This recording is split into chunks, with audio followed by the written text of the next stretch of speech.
ሰላም ጤና ይስጥልን ተመልካቾቻችን ከአንከር ሚዲያ ዝግጅት ክፍል ያክብሮት ሰላምታችን እናቀርባለን። ዜናዎችን ይዤ መጥቻለሁ። መሳይ መኮንን ነኝ። ስለ አርሲ ዝም አንልም የሚል በማህበራዊ ሚዲያ ዘመቻ መጀመሩ ተገለጸ። የተለያዩ ተቋማትም ጥሪ በማድረግ በአርሲ እየተካሄደ ያለውን የኢትዮጵያ ኦርቶዶክስ ተዋሕዶ ቤተክርስቲያን አማኞችን ግድያ ለማስቆም ርብርብ እንዲደረግ በየአቅጣጫው ጥረት እየተደረገ ይገኛል። የአሜሪካው ፕሬዝዳንት ዶናልድ ትራምፕ በናይጄሪያ የክርስቲያኖችን ግድያ ለማስቆም ከፍተኛ የሆነ ማስጠንቀቂያ እየሰጡ ባለበትና ይህ ባይሆንና ግድያው ባይቆም ወታደሮቻቸውን ወደ ናይጄሪያ እንደሚልኩ እያስጠነቀቁ ባለበት በዚህ ጊዜ ኢትዮጵያውያንም ፕሬዝዳንት ትራምፕ ትኩረታቸውን ወደ ኢትዮጵያ ያደርጉ ዘንድ ጥሪ ማድረጋቸውን ነው ለማወቅ የተቻለው። በአሜሪካ የሚንቀሳቀሱ የተለያዩ ሲቪክ ተቋማትም ለፕሬዝዳንት ትራምፕ መልእክት አስተላልፈዋል።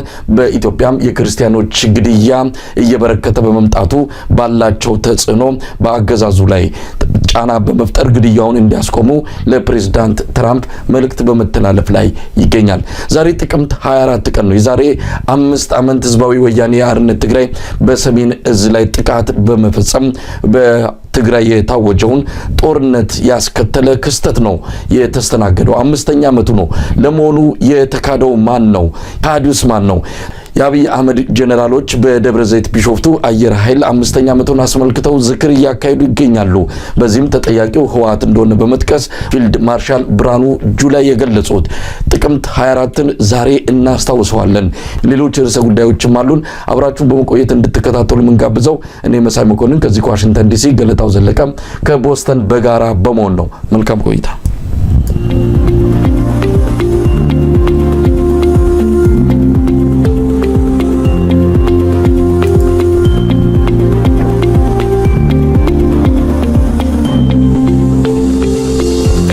ናስልን ገለታው ገና ያስተልኝ መሳይ እንደምን አመሸ። ዛሬ ጥቅምት 24 ያው ቀደም ሲል በመግቢያ ላይ እንዳሳወቁት ጥቅምት 24 ነው። የህወሓት በሰሜን እዝ ላይ ድንገተኛ ጥቃት በመፈጸም የትግራዩ ጦርነት የፈነዳበት 5ኛ ዓመት ነው። እንግዲህ በተለያዩ ዝግጅቶች የአብይ አህመድ ጀነራሎች እያከበሩት ይገኛሉ። ለዛ ጥቃቱም ሆነ በአጠቃላይ ለነበረው ሁሉ ተጠያቂው ህወሓት ነው የሚል ፍረጃን በማስቀመጥ ለጦርነት ዱብ እያሉ እንደሆነ ነው ፊልድ ማርሻል ብርሃኑ ጁላ የገለጹት። ከሱ ርዕሰ ጉዳይ እንጀምር። ገለታው ጥቅምት 24 የዛሬ 5 ዓመት ህወሓት ድንገት በሰሜን እዝ ላይ ጥቃት ፈጸመ። ጦርነቱም ፈነዳ። 2 ዓመት የፈጀው ጦርነት በጥቅሉ ወደ 1 ሚሊዮን የሚጠጋ ኢትዮጵያንን ህይወት መቅጠፉንና ከ30 ቢሊዮን ዶላር በላይ የሀብት መውደሙን የሚገልጽ ነው እንግዲህ የወጣው መረጃ። 2 ሚሊዮን ሰዎች ደግሞ ወደ አስቸኳይ የምግብ እርዳታ እንዲገቡ አድርጓቸዋል። ለማንኛውም ገለታው ጥቅምት 24 እንዴት ይታወሳል? ተጠያቂው ህወሓት ብልጽግና፣ ሁለቱስ ማን ነው? የተካደው የሰሜን እዝ የተባለ የሚገለጽ ነገርም አለ። ካዲው ማን ነው? ብልጽግና፣ ህወሓት ወይስ ሁለቱም? ይሄ ታሪክ ጥርት ብሎ ለትውልድ መቀመጥ አለበት። ህወሓት ላይ ያጠነጠነው ወቀሳ በአገዛዙ በኩል በሰፊው እየተካሄደ ነው። በእርግጥ በወቅቱ ያንን የመጀመሪያውን ጥይት ተኩሶ ሰሜን እዝን የመታው ህወሓት እንደሆነ ምንም ጥርጥር የለውም። ግን ገፊ ምክንያቶች እንደነበሩ ጥርጥር የለውም። ብዙ ገፊ ምክንያቶች አሉ። ህወሓት ለምን ወደዛ ገባ የሚሉ አሁን እየወጡ ያሉ ታሪኮችንም እየሰማን እንገኛለን። በቅርቡ የቀድሞ የብልጽግና የኦሮሚያ ብልጽግና አመራር አባል የኦህዴድም የቅርብ ሰው ዶክተር ሚልኬሳ ሚደጋ እንደነገረን ከሆነ ሆን ተብሎ የተደረገ ይህንንም ታዬ ደንዳም እንደዚሁ በቃለ መጠይቁ ገልጾታል። የትግራዩ ጦርነት የአብይ ፍላጎት እንደሆነ የሰሜን እዝ እንዲመታ በህወሓት እንዲመታ ከፍተኛ የሆነ ሴራ በአብይ አህመድ በኩል እንደተሰራ ጦርነቱን የፈለጉት ደግሞ የትግራይ ጀነራሎችን ጠራርጎ በማውጣት ሙሉ በሙሉ መከላከያን አብይ በእጁ ለማስገባት በሚል ያቀደው እንደሆነ በሰፊው ይሄ መረጃ እየወጣ ይገኛል። ለማንኛውም የተካደው ማን ነው?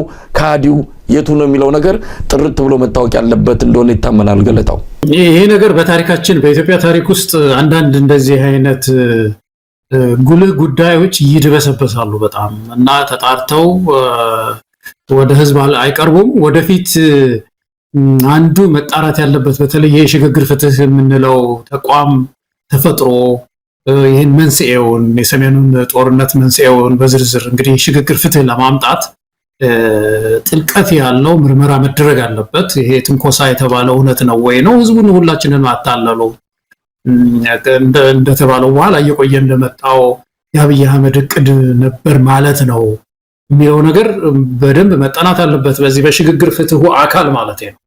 በዛ ተጣርቶ ታሪክ እንደገና ሪቫይዝ መደረግ መከለስ ሊኖርበት ይችላል። በወቅቱ ግን ማስታወሰው ነገር መሳይ ህወሓት እንደው ብዙ ነገር እያደናቀፈ ነው ያለው የሚል ነገር ከብዙ ኢትዮጵያውያን ነበር የሚሰማው።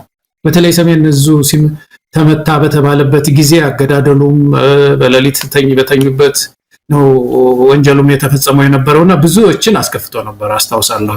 ትክክልም እንዳልሆነ ነበር። እንግዲህ በህወሓት ላይ የነበረውም ጥላቻም ስለነበረ ህዝቡ ባገዛዙ በጣም ተከፍቶ ስለነበረ የሚሊቴሪ አክሽን ማን ይሄ የሚሊቴሪ እንቅስቃሴውን ደግፎ ነበር በብዛት። እንግዲህ ወደ ሁለተኛው አካባቢ ከዛ በኋላ ሁለተኛ ሶስተኛ ጦርነት አንዴ መቀሌ እየገቡ መውጣት እንደዚህ አይነት ድራማ ሲደረግ እና ይዘቱ ደግሞ የጦርነቱ ይዘት ደግሞ ህዝባዊ ወደ መሆን ሲያዘነብል ረፉና ተሰዎች ይሄ ከብሔር ጋር የሚያጋጭ ነገር ውስጥ እየገባ ነው ያለው። አሁን በዚህ ጊዜ መቆም ነው ያለበት የሚል ምክርም የሰጡ ሰዎች ነበሩ፣ አልተሰሙም። ዞሮ ግን ይሄ ጉዳይ የሚጣራ ታሪካችን ነው፣ ጉልህ ታሪክ ነው።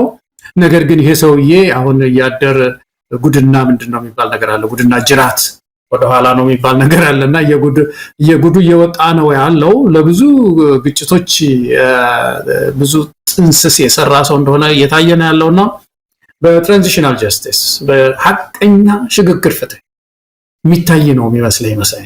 እንዳልከው ነው ወደፊት ገለልተኛ አካል ተፈጥሮ ይህንን ጉዳይ በደንብ መጣራት ያለበት ነው። ምንም ጥርጥር የለውም። ህወሓት የዛን ዕለት ምሽት ጥቅምት 24 የሰሜን እዝ ላይ ምት እንዳሳረፈና ጥቃት እንደፈጸመ ጥርጥር የለውም። እነሱም ተናግረውታል። መብረቃዊ ምት ነው የመታ ነው ብለው በወቅቱ በብሪቶ ነው ሲናገሩ እንደነበር እናስታውሳለን። ግን እውነት ህወሓት ያንን ካደረገ በኋላ ለምንድን ነው ጦርነቱ ያልቆመው? ለምንድን ነው የፕሪቶሪያ ስምምነት እንደዚህ አይነት መጫወቻ ሆኖ አሁን ከስሙ በስተቀር ምንም ስለ ፕሪቶሪያ ስምምነት ተፈጻሚነትም ሆነ ሌላ ነገር የሚያሳይ አንዳችም ነገር በሁለቱም ወገኖች እየታየ አይደለም። አንዱን እየወቀሰ ይገኛል። እንደምንሰማው ከሆነ በአሁኑ ሰዓት ከ400 በላይ ወታደሮች በህወሓት እስር ቤት ውስጥ ይገኛሉ። መከላከያ በወቅቱ ጦርነት ላይ በነበረ ጊዜ ተማርከው እስር ቤት የገቡ የመከላከያ ሰራዊት አባላት አሁንም አልተፈቱም።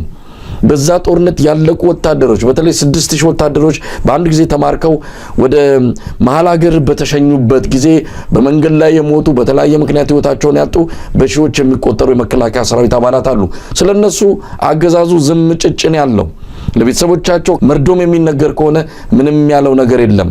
ነገር ግን እነሱ ተጨባብጠው ሰላምን እናጽና ብለው በዛ በወዳጅነት ፓርክ ያንን ድራማ ቲያትር ከሰሩ በኋላ ህወሓትን ለሁለት መክፈል ከዛም ጦሩን ይዞ ወደ አማራ ክልል መግባቱን አብይ አህመድ ያደረገው ፍጹም ለሰላም ጠንቅ የሆነ ሰውዬ ስለ ሰላም እናጽና ብሎ ያንን ድራማ ከሰራ በኋላ ኢትዮጵያን የበለጠ የመከራ ጎሬን ያደረጋት። ለማንኛውም ይሄ ታሪክ በቅጡ መታወቅ አለበት። ይሄ አገዛዝ የገዛ ሰራዊቱን ከርቷል። በዛን ጊዜ ያን ሁሉ ጥቃት ለፈጸመ የህወሓት ኃይል ከእንደገና በኋላ ላይ የመጡት የተለያዩ ግንኙነቶች ሰራዊቱን እንደ መክዳት ነው የሚቆጠረው። መረን የለቀቀ ግንኙነት፣ ውል ያልተበጀለት ግንኙነት። ሁሉ መከላከያ ሰራዊቱ የከፈለውን ዋጋ ውሃ እንዲበላው ነው ያደረገው። ስለዚህ ይጠየቅበታል አብይ አህመድ። ዛሬ ከደሙ ንጹህ ነን ብለው ህወሓትን ብቻ እየወቀሱ በጥቅምት 24 ጉዳይ እነ ብርሃኑ ጁላ ሻማ እያበሩ ይሄ ያዞምባ ነው። ለማንኛውም በዚህ ደብረ ዘይት ቢሾፍቱ በተካሄደው የጥቅምት 24 መታሰቢያ ፕሮግራም ላይ ፊልድ ማርሻሉ የተናገሩትን እንስማና እንገናኛለን ዳግም። እኛ ጦርነት የምንፈልግ ሰዎች ቢሆን ኖሮ ከፕሪቶሪያ በኋላ ህወሓት የሰራቸው ትንኮሳዎች፣ እምቢባይነቶች በቂ ናቸው ወደ ጦርነት ለመግባት። በቂ ከበቂ በላይ ከሻዕቢያ ጋር ጽምዶ ብሎ ቦርደር ሰብሮ መሄድ እኮ ጸረ ህገ መንግስት ነው። ተፈናቃይ አለቅም እኔን ተሸክሞ ካልገባ ማለት እኮ ጸረ ህገ መንግስት ነው፣ ጸረ ፕሪቶሪያ ነው። ኃይል ማሰልጠን እኮ ጸረ ፕሪቶሪያ ነው። ዲዲአር ወጣ ወታደር መመለስ እኮ ጸረ ፕሪቶሪያ ነው። ፋኖ ጥይትና እቅድ ሰጥተህ ኢትዮጵያን እንዲበጠብጥ አማራ ክልል እንዲበጠበጥ መላክ እኮ ነው፣ ጸረ ፕሪቶሪያ ነው። ይሄ ሁሉ ግን እያየን ነው። ወደ ጦርነት ያልገባ ነው ዳግም። በጣም እንደተከታተልከው ፊልድ ማርሻሉ እንግዲህ የፕሪቶሪያ ስምምነት እንዴት በህወሓት እንደተጣሰ በተለያዩ ነገሮች በመገለጫዎች እያሳየ ነው ሲናገር የነበረው። ነገር ግን ጥያቄው አሁንም ይነሳል። እውነት የፕሪቶሪያው ስምምነት ምንድነው? የፕሪቶሪያው ስምምነት እንዳይፈጸም ያደረገው ህወሓት ወይስ ብልጽግና? ምናልባት ህወሓት ብዙ ነገሮችን ያቀረበ ሊሆን ይችላል። ግን ከምንም በላይ ይሄ የፕሪቶሪያ ስምምነት የከሸፈው በአብይ አህመድ አይደለም ወይ? የፕሪቶሪያ ስምምነቱን በኬንያ ናይሮቢ እንዲቀየር አድርጎ በኋላም ሀላላ ኬላ የራሱ መዝናኛ ስፍራ ዛነ ጌታቸውን ወስዶ አማራ ክልል ላይ ጦርነት ለማወጅ ስለምንፈልግ እናንተ ታግዙናላችሁ መሳሪያ እንዳትፈቱ ብሎ አብይ አህመድ መሳሪያ መፍታት ሂደቱ ለድራማ ተብሎ የተበላሹና የወዳደቁ ብረቶችን በማስረከብ ድራማው ከተሰራ በኋላ መሳሪያቸውን እንዳይፈቱ አድርጎ በአማራ ክልል ጦርነት የከፈተው አብይ አህመድ አይደለም ወይ? አሁን ምን አፋላቸው? እነ ብርሃኑ ጁላ ዛሬ መጥቶ ስለ ጥቅምት 24ቱ ለማውራት ሞራልም የላቸውም። ህግ ቢኖር ኖሮ ይሄን እነዚህ ሰዎች መገኛቸው ወህኒ ቤት እስር ቤት በሆነ ነበረ። ለመከላከያ ሰራዊቱ ያ ታሪክ መፈጸም በአንድም ይሁን በሌላ ተጠያቂዎች ናቸው። ከዛ በኋላ ለቀጠለውና አሁንም ድረስ ኢትዮጵያን እንዲህ አይነት መከራ ውስጥ ላስገባት ቀውስ ተጠያቂዎቹ ከህወሓት ባልተናነሰ እንደው በበለጠ ሁኔታ ተጠያቂዎቹ የብልጽግና ፖለቲካና ወታደራዊ አመራሮች ናቸው። ይሄንን ወዲህ ቢሉ ወደዛ ቢሉ የማይፋቅ ታሪክ ነውና ይሄንን በደንብ አስረግጦ መግለጽ የሚያስፈልግ ይመስለኛል ገለታው።